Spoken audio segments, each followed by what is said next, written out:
तो इस वक्त की बड़ी खबर, अरविंद केजरीवाल पर फैसला सुरक्षित। ईडी की अर्जी पर हाईकोर्ट ने फैसला सुरक्षित रखा है। इस वक्त की सबसे बड़ी खबर आपको बता रहे हैं, जमानत के खिलाफ ईडी हाईकोर्ट पहुंची।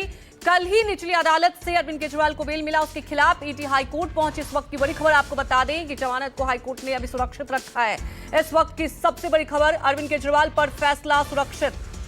ईडी की अर्जी पर हाईकोर्ट ने फैसला को सुरक्षित रखा है। ईडी ने अर्जी लगाई थी और ईडी ने यह भी दलील दी थी कि वक्त कम मिला। ईडी ने जमानत को हाईकोर्ट में चुनौती दी है और इस पर फैसला सुरक्षित रखा गया है। इस वक्त की सबसे बड़ी खबर आपको बता रहे हैं, ईडी की अर्जी पर हाईकोर्ट ने फैसला को सुरक्षित रखा है। तो ईडी ने जमानत को लेकर हाईकोर्ट में चुनौती दी और आज सुनवाई चल रही थी। फिलहाल हाईकोर्ट ने इस फैसला को सुरक्षित रखा है। इस वक्त की सबसे बड़ी खबर, ईडी की अर्जी पर हाईकोर्ट ने इस फैसले को सुरक्षित रखा है। हमारे सहयोगी प्रभाकर भी हमारे साथ जुड़ चुके हैं। प्रभाकर, क्या अपडेट? सुरक्षित रख लिया है हाईकोर्ट ने फैसले को?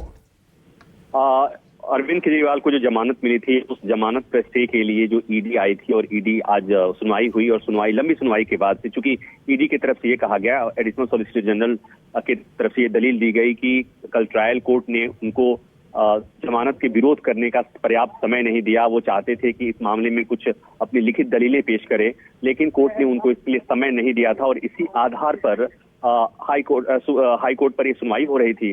सुनवाई के बाद हाईकोर्ट ने जो अरविंद केजरीवाल की जमानत पर फिलहाल स्टे रखा हुआ है। कोर्ट ने ये कहा, जज ने कहा कि हम 2-3 दिन में इस मामले में फैसला सुनाएंगे। तो अभी फिलहाल अरविंद केजरीवाल को तिहाड़ जेल में ही रहना होगा। जो उन्हें जेल से बाहर आना था, उस पर फिलहाल के लिए रोक रहेगी। कोर्ट ने कहा कि 2-3 दिन का समय हम देंगे, यानी कि मंडे ट्यूसडे में फैसला जब आएगा तब ये देखना होगा कि अरविंद केजरीवाल को जमानत जो मिली है वो बरकरार रहती है या नहीं रहती है। अगर कोर्ट ये तय करता है कि अरविंद केजरीवाल को जमानत मिलेगी 3 दिन बाद, तो वो बाहर आएंगे, और अगर कोर्ट तय करता है कि जमानत नहीं मिलेगी तो फिर इस मामले पर सुनवाई होगी। तो कुल मिलाकर ये कि अरविंद केजरीवाल को तिहाड़ से बाहर आने का जो फैसला था उस पर रोक है। अरविंद केजरीवाल फिलहाल बाहर नहीं आ पाएंगे, उन्हें कुछ और समय इंतजार करना पड़ेगा। जी प्रभाकर, हमारे साथ जुड़ने के लिए आपका शुक्रिया। तो बड़ी खबर ये बता रहे थे, फिलहाल अरविंद केजरीवाल को राहत नहीं।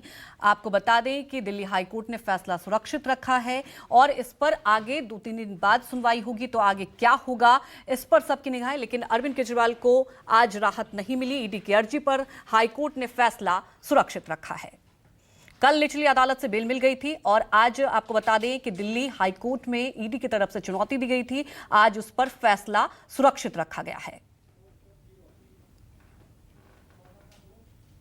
तो लगातार इस वक्त की बड़ी खबर आपको बता दें, ईडी ने जमानत को लेकर हाईकोर्ट में चुनौती दी थी और आज हाईकोर्ट में यह तय हुआ, यह फैसला सुरक्षित रखा गया है और इस पर फिलहाल 2-3 दिन बाद ही फैसला आएगा। लेकिन सबसे बड़ी बात यह है कि जो आम आदमी पार्टी के कार्यकर्ता भी इंतजार कर रहे थे कि आज राहत मिल सकती थी, लेकिन फिलहाल अरविंद केजरीवाल को आज राहत नहीं मिली।